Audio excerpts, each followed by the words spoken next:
Welcome to Sicilia, an island in the heart of the Mediterranean, a land of beauty bathed in sunshine, surrounded by olive groves and steeped in ancient secrets. Beautiful, right? But beneath those stunning, picturesque views lies a darker truth. From this very island would rise the most infamous criminal organization of all time, the Sicilian Cosa Nostra. An island that was invaded as much as Sicily.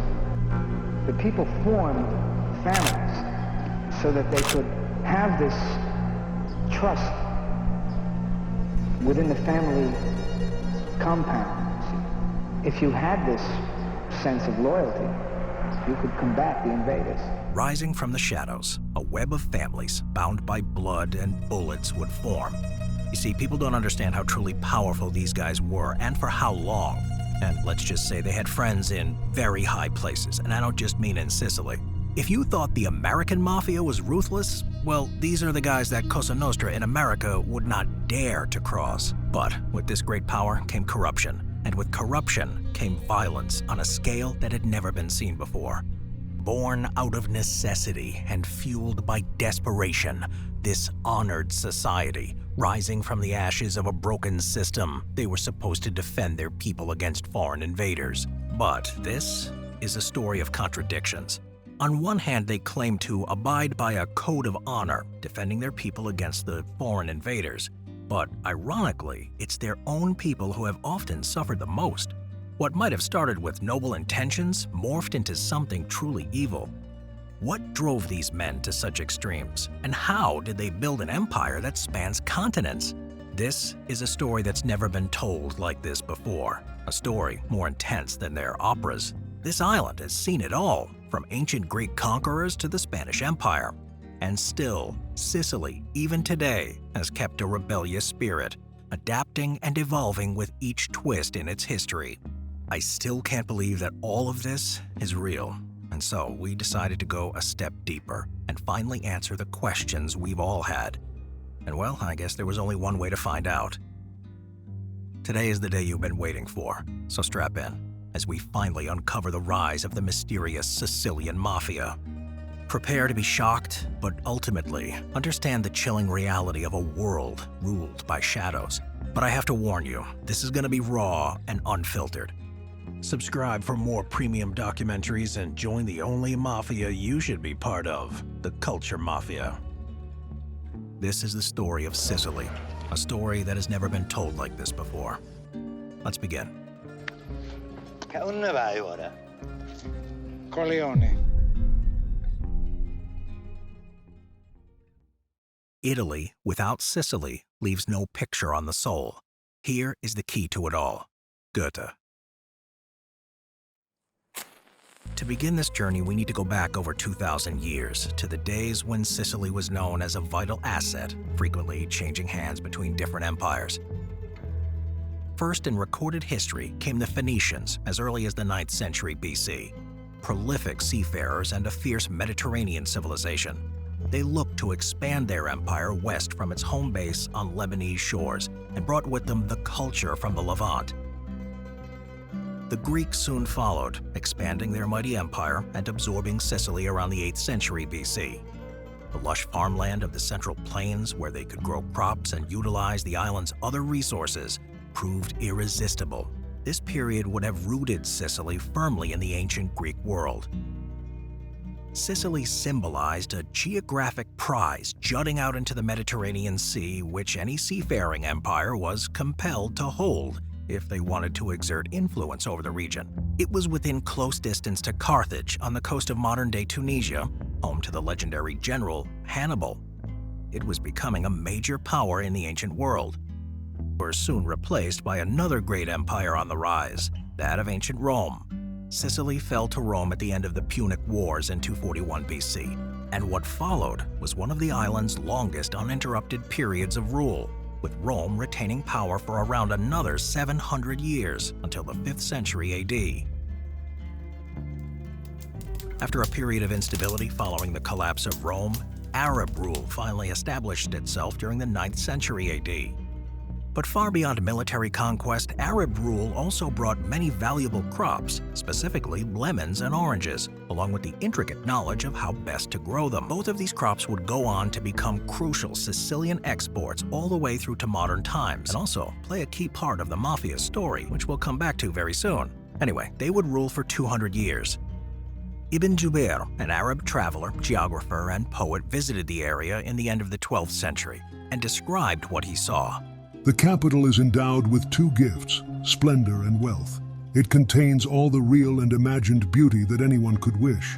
Splendor and grace adorn the piazzas and the countryside, and the eye is dazzled by the beauty of its situation. It is a city full of marvels, with buildings similar to those of Cordoba, built of limestone. A permanent stream of water from 4 springs runs through the city. The eye is dazzled by all this splendor. Soon, the Normans, the same fighting elite who invaded and occupied England during this time, followed the Arabs. Norman Sicily became one of the wealthiest areas in the region in the 12th century, with the Renaissance of sorts happening. This saw a flourishing in the arts, economy, and diplomacy, all of which were built upon the legacy of the previous empires which had come to the island. While the cities were changing and evolving, the countryside was stuck in its old ways. Out in the rural areas, it was still the same old feudal setup. A few barons held all the power, running huge estates and relying on the hard work of peasants who made up most of the population. Despite the rich fertility and natural beauty of the land, poverty was widespread among these rural communities. This economic hardship often pushed some of the locals to get creative in supplementing their income, navigating the thin line between survival and straight-up robbery to make ends meet. This meant that for centuries, some of these locals became specialized in protection rackets and extortion, known as the Black Hand technique. They targeted business owners, big and small, and crucially, smugglers, making a tidy profit from these activities. Because of Sicily's unique geographic position and experiences under countless rulers, smuggling routes had become prolific and profitable. From alcohol to other contraband, the smugglers were busy, at least from the Middle Ages onwards. For local men of crime, this presented an irresistible taxation opportunity. So smugglers were forced to pay fees to the bosses of the territories they passed through. All of these activities taken together would have formed the basis of a clan or family's income stream, with many such groups operating across the island. While no one knows for certain that these operations were carried out by the Mafia, their fingerprints seem to be all over it. Why? Well, from what we know, it seems it was conducted in a family and clan-based system with a pyramidal structure of control. Meaning there was some sort of structure and organization to this chaos. It wasn't just the work of random bandits. This was something more prolific. So while probably going under a different name, these operations seem to be the early roots of future Cosa Nostra activity. But wait, now might be a good time to address this a little bit. Alright, so where does the name Mafia come from? Well, it's a bit of a mystery. No one can definitively pinpoint exactly when it came to be, but there are a few theories floating around. One theory suggests it traces back to the Arabic word ma'afir, named after the Arab tribe that settled in Sicily in the 9th century. Or maybe from mayas, meaning aggressive boasting or swagger. Another idea is that it comes from the Sicilian word mafioso, which in the 19th century described someone bold, swaggering, and fearless, eventually evolving to mean someone involved in criminal activities. Then there's the French angle, suggesting it comes from mafia, a term used to describe a secret society or band of criminals. Lastly, there's the folk etymology root, with some saying it stems from the phrase "Morta alla Francia Italia anela," meaning death to France is Italy's cry, supposedly used by Sicilian patriots during the French invasion. But it gets a bit deeper, so we'll get back to this. This is significant because it takes the historical lineage and roots of the Sicilian Mafia at least back to medieval times, and possibly even earlier. In the centuries following Norman rule all the way to the Renaissance period, there was another succession of rulers from different empires, including Germanic, Aragonese, and a long period of Spanish rule. Now, this leads right up to a key event in our story, a point of time where everything changes. the founding of the Italian state and unification of the separate regions under one national government. Now, if you've ever been to Sicily, you know how proud the people are of their country and their culture. They'll be quick to correct you if you happen to call them Italian instead of Sicilian. Same can be said in other regions, especially in Naples and the South in general. So Sicily became part of the new Italian state in 1861, despite being a launch point for the revolutionary Giuseppe Garibaldi's campaign to unify the Italian states. The island quickly became a thorn in the side of early Italian governments in the following decades. Take what writer and politician Luigi Barzini, there you go, had to say about this island of ours. Sicily is ungovernable. The inhabitants long ago learned to distrust and neutralize all written laws. Keep this in mind. See if you notice a pattern emerging. The incorporation of Sicily sped up the breakup of the previous large feudal land estates on the island into many smaller and privately owned farms. This seemed to be bad news for the mafia, but in fact the exact opposite would happen. You see, this actually ended up creating many more individual businesses, in other words, more potential customers for the mafia, as they all would now need protection from threats from those pesky bandits, often the same ones offering protection. And so this whole protection racket business model became a mafia specialty. So all these factors would help the increasingly formalized mafia through this era. As Italy became a unified state from the 1860s onwards, more records of mafia activities appeared.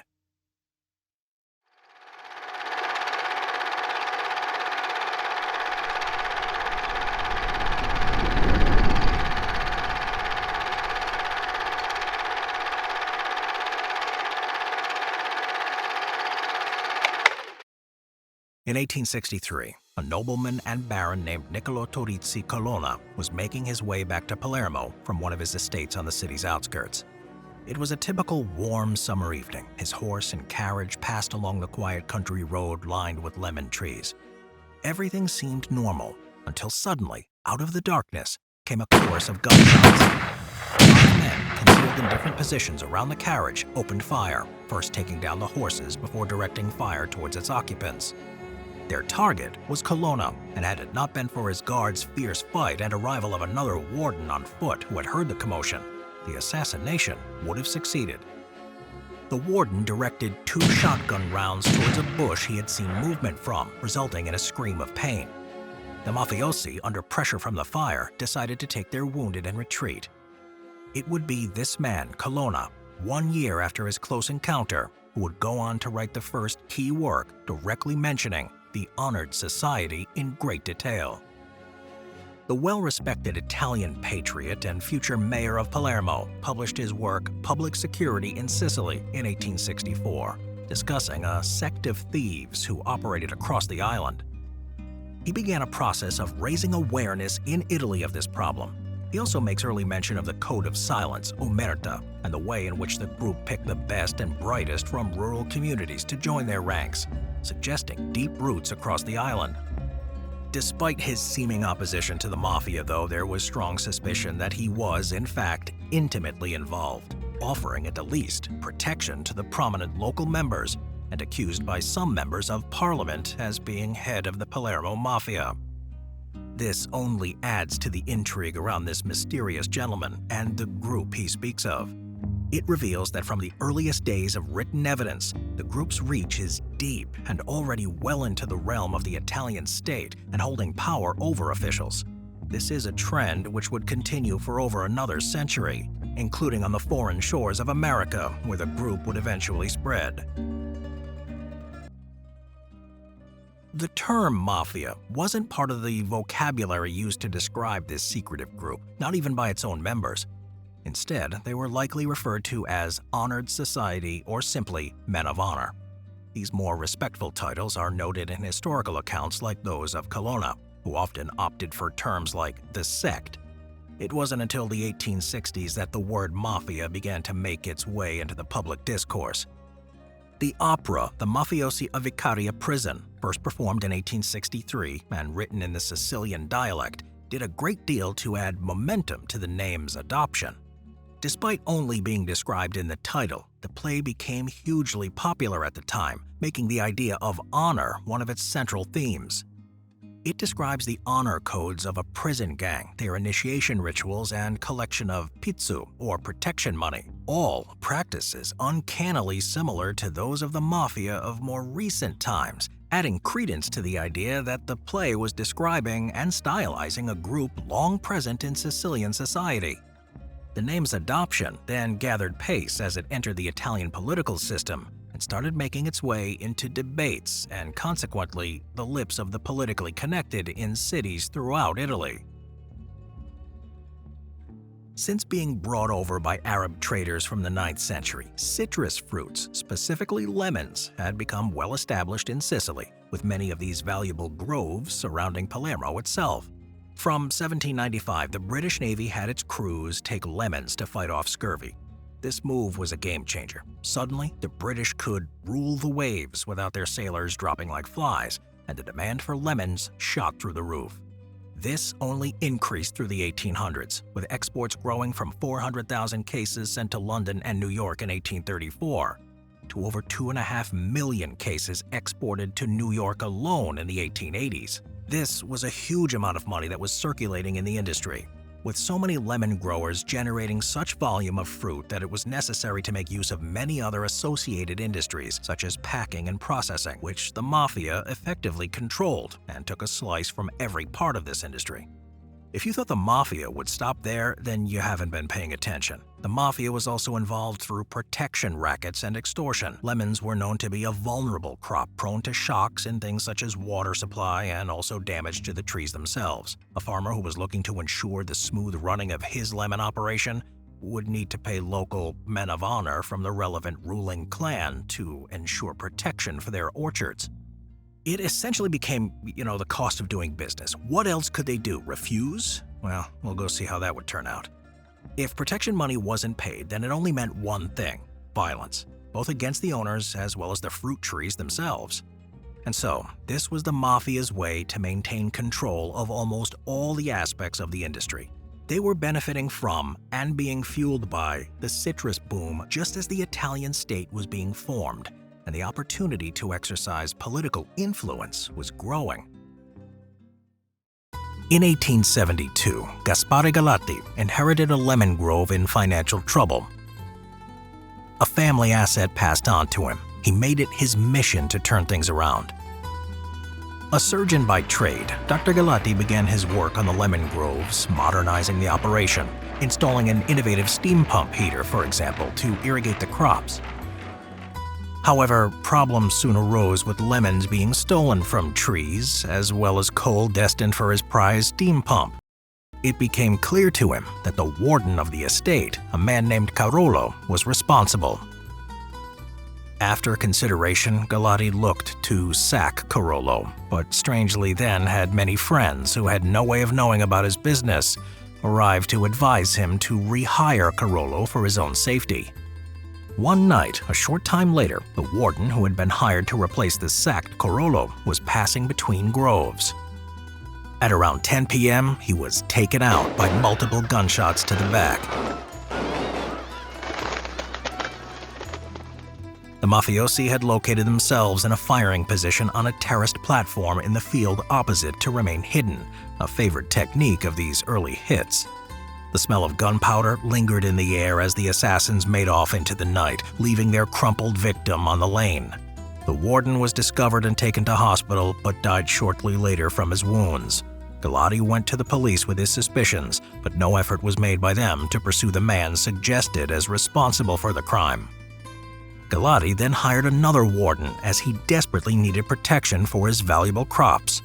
But then, threatening letters began to arrive, 7 in all, claiming it had been wrong to sack a man of honor like Carolo, and that if the decision wasn't reversed, Galati's own life would be at risk. He took these letters to the police, and despite briefly holding Carolo in custody, he was released after a few hours.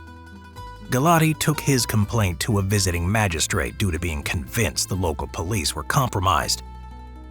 But even more threatening letters then arrived, this time displaying intimate knowledge of his personal activities, including membership at the city theater and times he left the venue.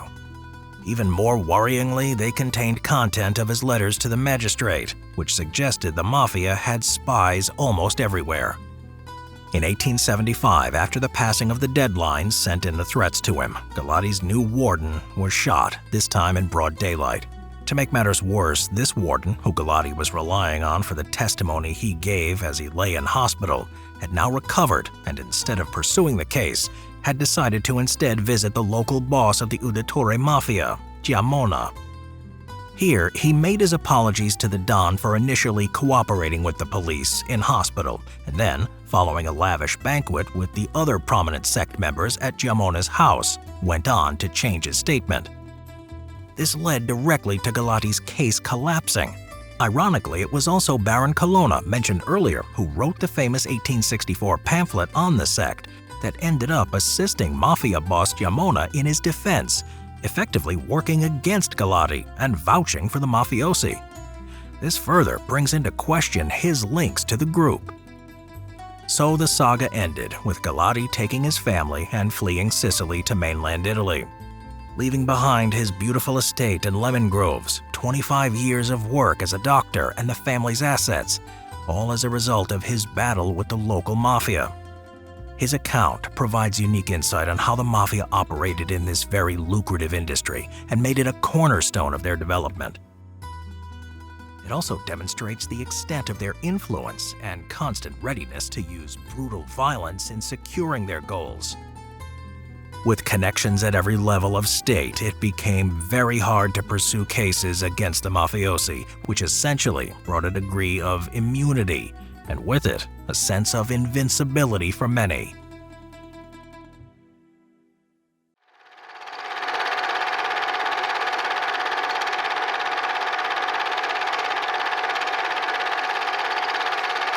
Now, the question we all have is, why the Sicilian Mafia? Why were they the ones to go global? I mean, the world is littered with all kinds of criminals. What made them different?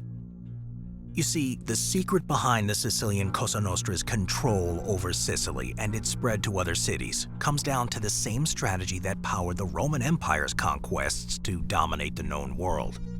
Let me show you how. The origins of the Sicilian Mafia's structure that we know now can be traced back to the 19th century. It was heavily influenced by the societal and familial structures in Sicily, but it was also shaped by the need for efficiency, secrecy, and control. The structures as we know it today was largely formalized by mafia leaders over time and really perfected during the early 20th century, particularly with the rise of influential mafia bosses like Salvatore Toto Riina and Bernardo Provenzano, who we'll get to very soon. But wait, before we get any deeper, let me show you this. This is how the Sicilian Mafia operates, as exposed by former Sicilian high-ranking mafiosi Tommaso Buscetta. At the very top of the Sicilian Mafia hierarchy is the Commissione Provenzale, the provincial commission. Think of this as the board of directors in a big corporation. This commission oversees the entire province of Palermo and other similar commissions in different provinces. At the head of the commission sits the Capo dei Capi, the boss of all bosses, the ultimate decision-maker, ensuring all the mafia families under his jurisdiction play by the rules and stay coordinated. Next, we move on to the mandamenti, the precincts. Each mandamento functions like a regional office, and there are several across the province. Every mandamento contains 3 familiae. At the helm of each mandamento is a capomandamento, or the precinct boss. Picture this boss as a regional manager who is responsible for overseeing all the families within his precinct. He ensures that each family runs smoothly and that their activities align with the larger goals of the mafia. Within each mandamento, there are the familia, families. Each family operates like a local branch of the mafia with its own internal hierarchy. The head of the family is known as the rappresentante, the representative. This person is essentially the branch manager, making sure that the family's operations are running efficiently. Additionally, there's the consigliere, the advisor, a trusted advisor who provides strategic guidance and counsel. This trio ensures the family operates like a well-oiled machine. Digging deeper, each familia is divided into smaller units called decine, or 10. These are like the mafia's teams or platoons, each containing around 10 soldiers. The leader of each decina is the capodecina, the head of 10. Imagine the capodecina as a team leader who manages the day-to-day activities of his squad. He keeps his soldiers in line, assigns tasks, and ensures loyalty to the family. At the base of the hierarchy are the soldati, the soldiers. These guys are the foot soldiers, the ones who get their hands dirty with the mafia's daily operations. They carry out orders, perform hits, collect debts, and even handle the gritty work that keeps the mafia's business running. Each soldato reports to their capodecina, who in turn reports up the chain of command. So, in essence, the Sicilian Mafia is like a sophisticated corporation with a clear chain of command. Each level of the hierarchy plays a crucial role in the overall functioning of the organization, much like in a legitimate business, but with a much darker and more dangerous mission. Blood bonds between members, often siblings, cousins, fathers, and sons, helped build unity and discourage treachery within families, though by no means eradicating it. The mafiosi were still initiated via well-established practices involving dons and other powerful figures from the family bearing witness to a ceremony, in which the initiate would draw blood from a finger and swear allegiance over the burning picture of a Christian saint or sometimes a skull. Swearing themselves to secrecy and their allegiance to the Brotherhood, fraternal kisses were then exchanged, after which the man was now born again as a mafiosi.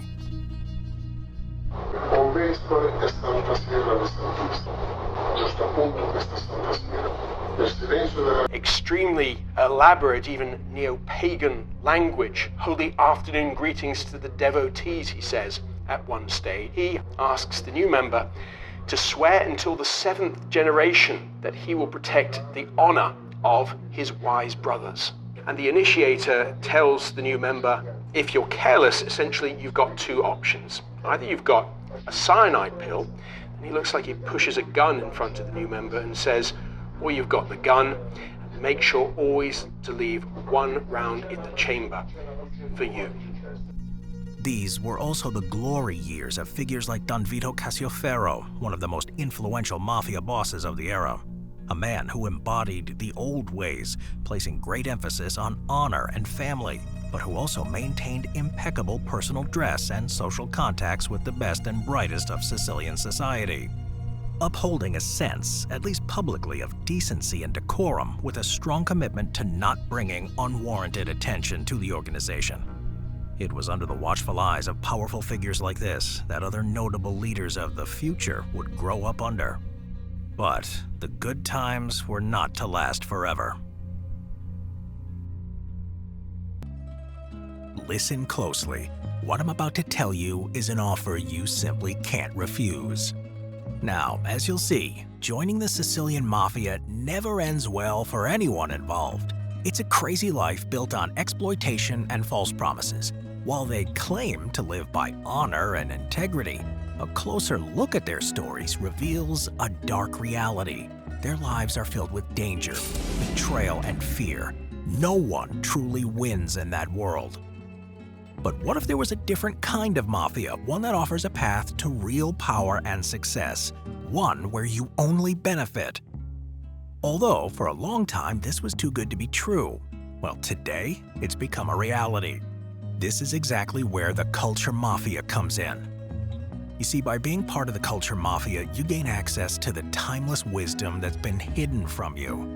By examining the philosophies and figures that we do, we can extract valuable lessons without falling into their destructive patterns. There's a lot to learn from their strategies, and we've done just that, transforming these powerful insights into tools for positive and easily attainable growth. That is the reality of those ambitious enough to join the culture mafia. So now, the question that should be on your mind is, how do I join? Well, for now, all you need to do is 3 things. Like the video, hit the notification bell to stay updated, and subscribe to ensure you never miss out on our invaluable content. And finally, comment Inner Circle so everyone can see where you stand. Make sure you're up to date with everything we do, and stay tuned for The Call to Get You Made. We've also launched our new membership feature here on YouTube. Just click the join button below and watch the introductory video that will give you everything you need to know. We truly appreciate all your support. If you've been tuning in for a while, you can attest to how we live by a strict code of honor. We rely on your support in order to continue and build and work towards our mission. So thank you. And now, our story's about to get absolutely insane. So let's get back into it.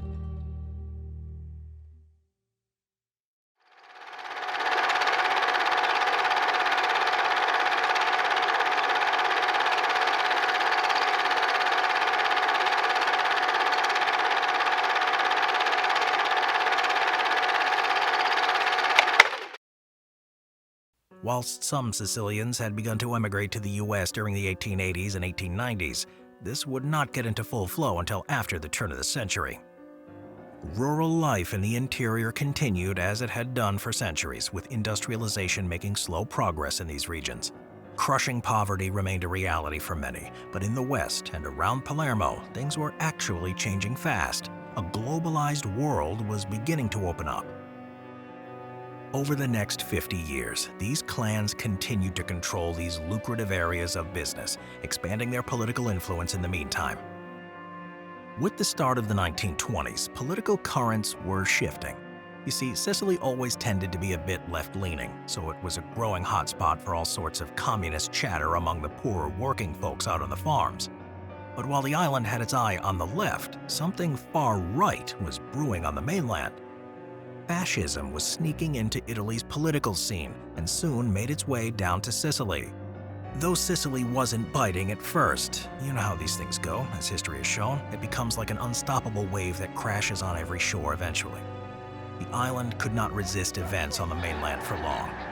Enter Benito Mussolini, known as the formidable Il Duce, the leader whose arrival signaled a seismic shift in Italy's political landscape. Seizing power in 1922 as prime minister, he vowed to restore order with an iron fist. His sights turned inevitably to Sicily, a land where lawlessness thrived under the shadowy rule of the mafia. Here, Il Duce will set the tone for his reign. May 1924, the new dictator decided it was time he visit the island. He was greeted by Don Francesco Cuccia, also known as Don Ciccio, the local godfather and town mayor. Looking at Mussolini's massive entourage and security detail, Don Ciccio remarked to the dictator, "Your Excellency, you have no need for all these guards. Here, you are under my protection. Nothing will happen to you." Now, I'm sure you can guess how Mussolini received this. He then openly scorned the Don and made it clear that any form of disobedience will not be tolerated. But it did not end there. When Mussolini went on to give one of his riveting speeches in the town square, accustomed to hearing thundering applause, he walked to an audience of beggars, homeless folk, and some drunkards. Of course, all a courtesy of the audacious Don Cuccia. But this was a mistake that the entirety of Sicily would have to suffer for. He broke Law 1 of power. Mussolini demanded that all power reside with him, and the fact that there could be someone else that could challenge his rule was simply unacceptable. Mussolini wasn't just offended by such remarks, he felt threatened by the group and made it his personal mission to crush the mafia. He understood that the mafia thrived in the absence or weakness of the state. So, if they wanted to play this game, so be it. Mussolini was the type of guy who was happy to play. And so, to fill that vacuum, he resorted to his typical approach, brute force. The mafia had finally met their match. He was not going to hold back. Palermo, November 1925. Cesare Mori is a name that still stings in the memory of the Sicilian underworld. And let me tell you, he was a force to be reckoned with. Mori was actually a former cop who developed quite a reputation of being a man of action. And to ensure he could operate as efficiently as possible, listen to this. In a telegram, Mussolini wrote to Mori, "Your Excellency has carte blanche. The authority of the state must absolutely, I repeat absolutely, be re-established in Sicily. Should the laws currently in effect hinder you, that will be no problem. We shall make new laws." Yeah, you heard that right. He had the full backing of Mussolini himself to achieve his mission, by any means necessary, no matter the implications. What followed was a period of repression for the mafia in Sicily. The fascist regime in Rome wasn't bluffing and set about increasing police presence on the island, as well as repressive measures such as mass arrests, interrogations, and other methods. Mori did not hold back. He came down to the island like a bulldozer, relentless and ruthless. Mori unleashed a crackdown like a storm upon the organization. He hunted down the bosses, arrested the soldiers, and seized their assets. They didn't know what hit them. He used some of the worst forms of torture to get the confessions he wanted. He didn't play by the rules, and his methods were harsh, controversial even. But he was effective. He disrupted their operations, broke their code of silence, and created chaos in their ranks. He would soon become known as the Iron Prefect. But what really made Mori so infamous, so incredibly cruel compared to even the Mafia, was his siege on Ganji. He brought carabinieri and policemen and also some black shirts of militia in Ganji, and he surrounded the village. Several days into the siege and with no sign of a Mafia surrender, Mori ordered his men to start taking Ganji's women and children hostage. Then, one by one, the mafiosi gave themselves up. He had a true understanding of how the Mafia's power worked. Now let me tell you, Mori's methods were not so different from the Mafia's own. He didn't just arrest the bandits, he made it his business to humiliate them too. His aim was to exhibit a forceful central authority that could stand toe-to-toe with the Mafia. In fact, that they were to be feared even more than the Mafia itself. And believe me, he unearthed the Mafia's secrets, seizing their assets and livestock as a way of showing his unwavering determination. Legal reforms giving longer sentences for Mafia-related crimes also took a heavy toll with, for the first time, people like Don Cassiopero and other high-ranking members successfully prosecuted and given life sentences. In the old days, charges rarely stuck to men like Don Cassiopero, and even if they did, it was usually just a slap on the wrist for the foot soldiers while the big shots walked free. But Mussolini's legal reforms changed all that, hitting the Mafia hard with longer sentences and successful prosecutions. Times were changing. This crackdown drove the Mafia deep underground in Sicily, mirroring the ruthless tactics used in Africa's colonies. The once honored business of the Mafia suffered under this oppressive regime. The 1920s marked a stark contrast to the previous 40 years, a time when honor meant navigating a very, very different world. As fascism rose and the Mafia felt the squeeze in Sicily, opportunities across the Atlantic beckoned.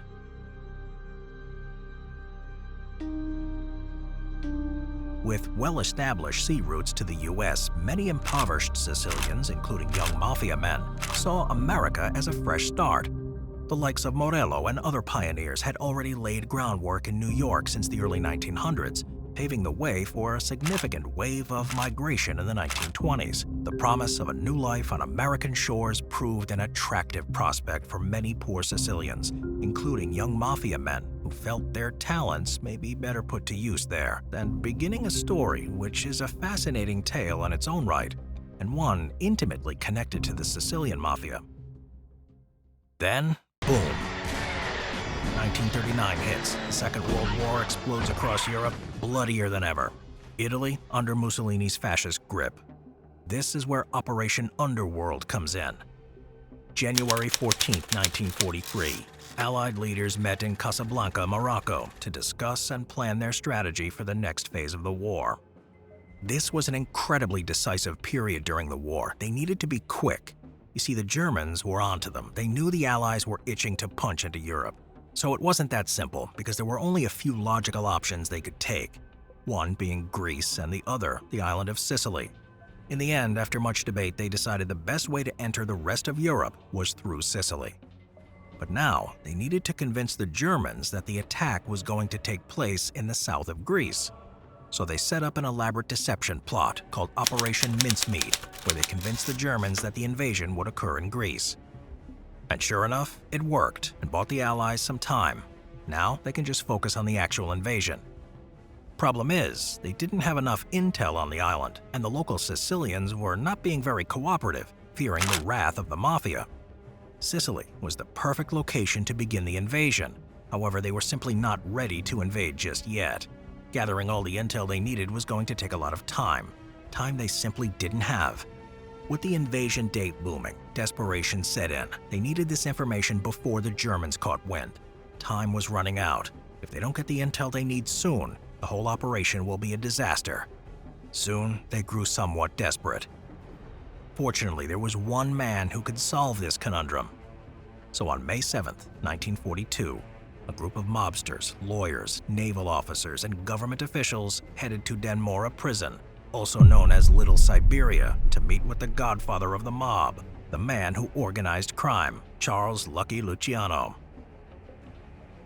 This wasn't the first time the government had allied themselves with Luciano, and to their surprise, he once again complied, even suggesting that he himself should be on the battlefield to aid in the invasion. They passed on that suggestion, but welcomed any intel he could help them gain. Luciano was actually born in Palermo and maintained a positive relationship with his relatives over there, but more importantly, possessed some very important connections to the Sicilian Mafia, more vitally to the most powerful man in Sicily, Godfather of the Sicilian Mafia, Don Carlo Vizzini. And so, when he put the word out, the Navy began to receive all kinds of vital intel. Lucky for them, the Sicilian Mafia didn't need much convincing. In fact, they were thrilled at the chance to help take down the brutal fascist government. They were ready to go all in, offering way more than just intel.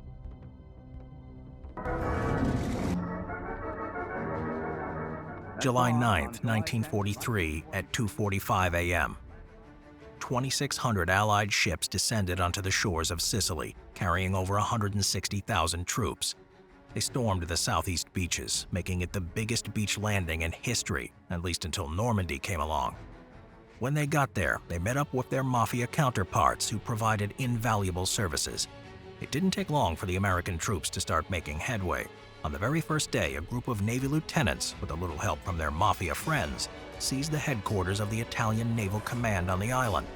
Inside, they hit the jackpot, maps detailing minefields in the waters around Italy and Europe, plus other crucial documents that were like gold for U.S. naval intelligence.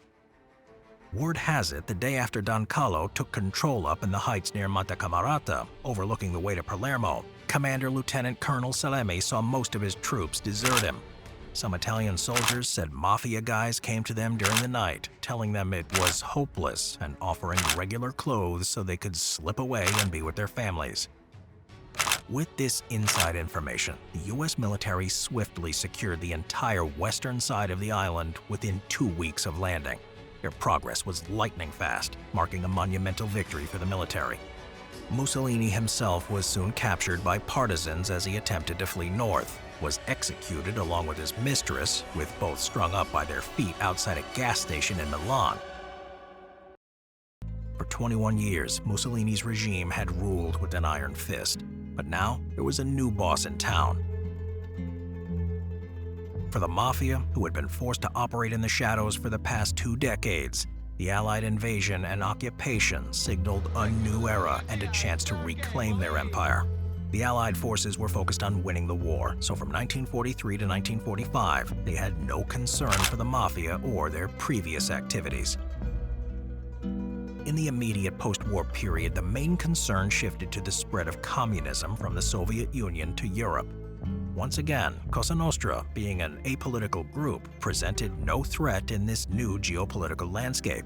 To them, it didn't matter what slogan you were rambling on about. Either way, you were going to do what they said.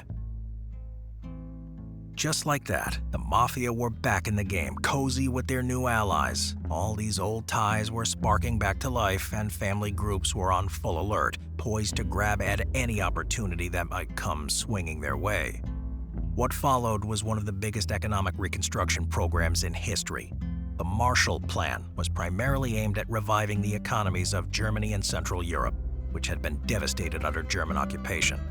But Italy got a slice of that pie too, and Sicily, still stubbornly poor, was an obvious target for a lot of those funds. As the money started rolling in, the Mafia saw a golden opportunity.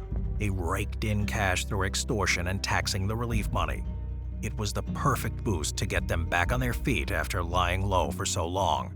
A new age of economic opportunity was dawning, not just in Italy, but around the world, and the Mafia was ready to cash in.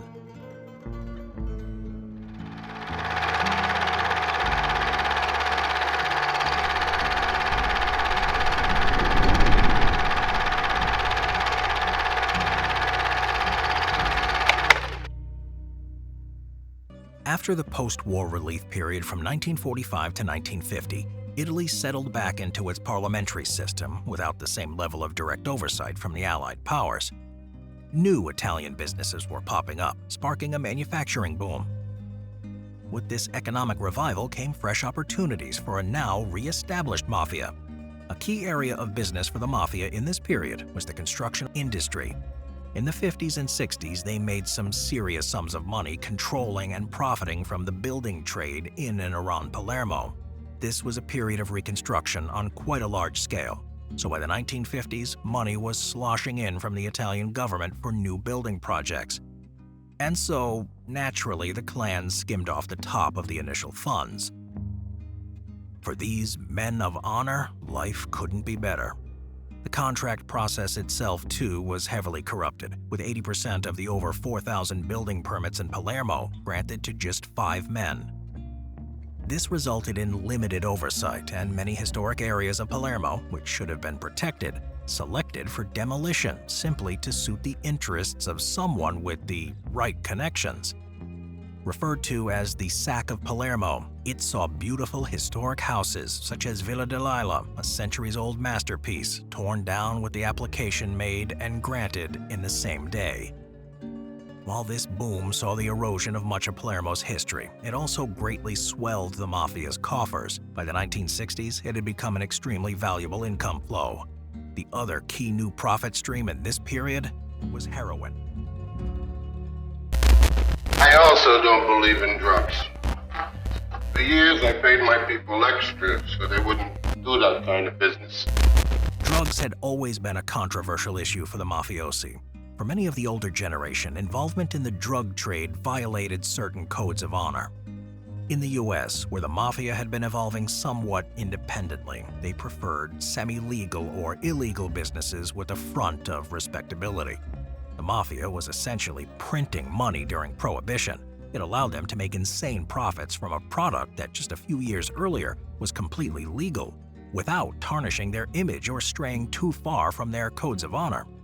The mafia had been dabbling in the drug trade for quite some time. Already in the 1920s, they were smuggling medical-grade morphine, essentially a form of heroin, from Sicily to New York, cleverly concealed in boxes of lemons. However, by the time the late 1940s rolled around, and as we edged into the 1950s, those modest beginnings were transforming into something far more substantial. After the war, there was this growing demand for drugs, right? A lot of it had to do with the boom in prosperity, the whole cultural scene shifting, and all the returning veterans from the military who had developed addictions to painkillers during their service.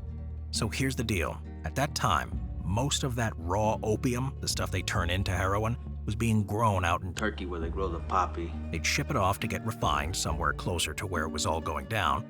Sicily was the perfect hub for opium traveling by sea. From there, it could be distributed overland into Italy, the rest of Europe, or straight to America. Despite its value, the drug trade had taken a backseat to the booming construction industry. But by the late 50s, things were about to take a wild turn. There were 2 key factors that drove this shift for both the American and Sicilian mafias. Back in the US, things were heating up. In 1956, new laws slammed down as part of a major drug scare and growing unease about mafia activities. The Narcotics Control Act brought the hammer down with some seriously tough sentences for drug-related crimes. Suddenly, the mob, who were deep into the trade of marijuana, amphetamines, and heroin, found themselves in hot water. Take this, for example. By October 1957, police estimated that about 1 in every 3 members of the Bonanno family had been arrested on drug-related charges. And it wasn't just the Bonannos. The Lucchesis lost a staggering 60% of their guys. These were brutal hits that any organization would struggle to shake off, stirring up a whole lot of worry among the mafia families in the US. Note that there are some who claim that the mob never dealt with narcotics, but from all this evidence, it seems highly unlikely. But you can be the judge for that. Anyway, the second key factor was the geopolitical events happening at this time in Cuba. The days of the Batista regime, a puppet of the US, were numbered. It wouldn't be an exaggeration to say that up until this period of time, Cuba was essentially a gangster paradise for the mafia. Picture this: casinos everywhere, a perfect cover for laundering money. Plus, it was a major pit stop for drugs on their way to America from all corners of the globe. Add to that, having the president himself on your payroll, always only one phone call away. Life couldn't have been better. But unfortunately, this dream was to come to an abrupt end. Revolution would sweep the island, and the culprits behind this would be none other than Fidel Castro and Che Guevara. Castro and Guevara knocked down the door from its hinges, toppling the CIA-backed Batista, and suddenly the Mafia was about to lose a major stronghold. This would spell disaster for the mob, as they would not only lose their safe haven, but also a logistical launch point. These two problems came to a head at the same time in 1957, and it just so happened that this would be the year's notorious New York crime boss Joe Bonanno would choose to take a holiday in Sicily.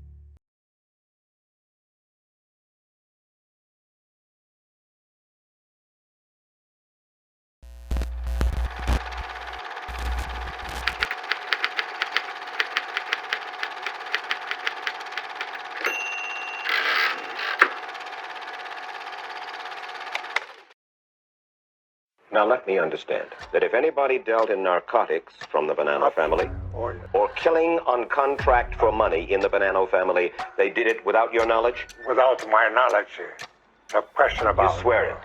Huh? You swear it? I swear it before God. But according to law enforcement officials, Joe Bonanno has links with known heroin traffickers. Joe Bananas Bonanno wasn't just any mafia guy. He was a titan of the 20th century U.S. mob scene. Born into humble beginnings in Sicily, the rugged heartland of the mafia, he was the oldest of 9 kids in a family deep-rooted in the traditions of their seaside town, Castellammare del Golfo. This wasn't just any town, it was a mafia stronghold, and Joe's family was well entrenched with the local clan. When Mussolini started cracking down on the mafia, pushing to scrub out its influence in Italy, Joe packed up and made a beeline for the States in 1924. He didn't just slip into the shadows in New York, he dove headfirst into the criminal underworld. His timing was perfect, too. During Prohibition, when America was dry and the thirst for liquor was unquenchable, Joe got involved in bootlegging. It wasn't long before he caught the eye of Salvatore Maranzano, a true heavyweight in the criminal underworld, who took Joe under his wing and mentored him. But after the dust settled from the Castellamarese War, and with the assassination of Maranzano, Joe Bonanno found himself exceedingly well-positioned. He inherited the vast empire of his late mentor and wasted no time carving out his own legacy. At just 26, quite young for such power, he established the Bonanno family, which would soon become one of the most influential mafia families in New York. By 1957, Joe Bonanno wasn't just any mafia don. He was a bridge between the old world and the new. This brings us to the point in time of his role in our story. While he wasn't from the Maranzano era that held on to the old ways, Bonanno still held a deep pride for his Sicilian roots and felt a strong connection to the island. So when he decided to head back to Sicily in the late summer of 1957, it wasn't just for a nostalgic visit. Upon arriving, he was greeted like royalty, a testament to how deeply the mafia was woven into the fabric of the island. But Bonanno wasn't there to just soak up the sun. He had serious business on his mind. He quickly organized a meeting at the Hotel de Palm, a gathering that would draw key figures from the Sicilian Mafia. The main item on the agenda? The purpose of the meeting was to pick my father's brains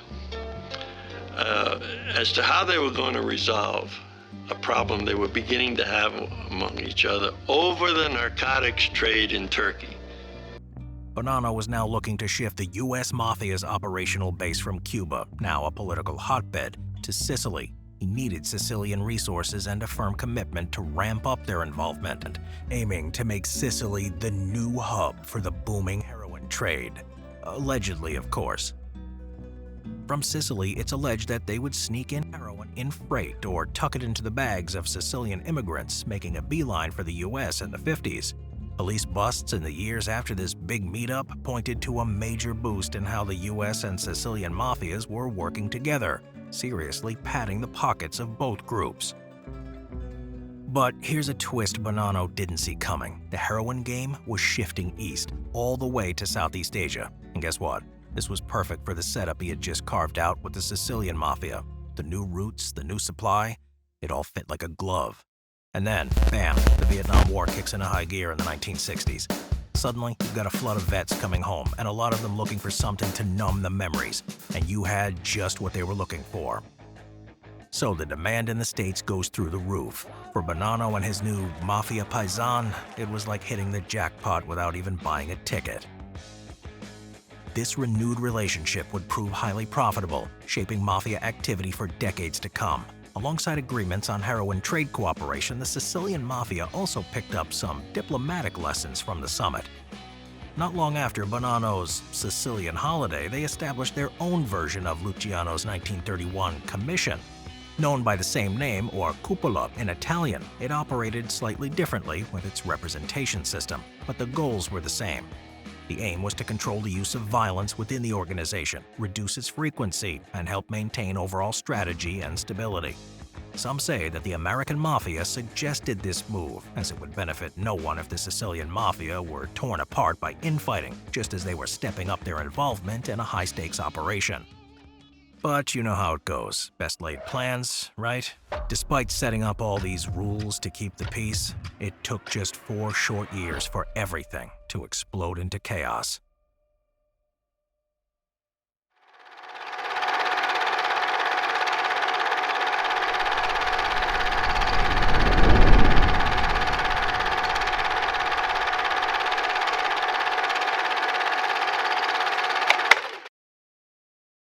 Just when things seemed to be getting a bit steadier, from 1957 onward, the Sicilian Mafia got hit with a whole new level of drama.